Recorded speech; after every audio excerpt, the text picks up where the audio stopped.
valgysim žuvį taip, kaip jie valgo Maroke. Maroke žuvį kepa aliejuje. Aš kaip toksai pusiau mėgėjas, mitybininkas, išbandžiau ir man labai patiko. Tai nusprendžiau, kad turėtų visiems patikti.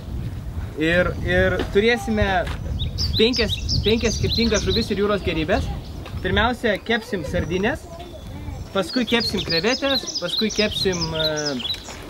Yra tokios mažos geltonos žuvytės. Turėsime specialiai kepto baklažano, kuris bus sutrintas į košę ir jį bus labai skanu pamirkyti duoną. Tai kaip toks pusiau padažas. Dar turėsim kanariško moko. Yra vietinis žalias padažas. Neįsigaskit spalvos. Kiek ragavau, tai man yra jėga šitas padažas, ypatingai prie žuvies. Nu ir pomidorai, dar kažkas, ką čia matot. Citrina, kiekviena žuvis nusipelnė šiek tiek citrinos, tai jos neapleiskit.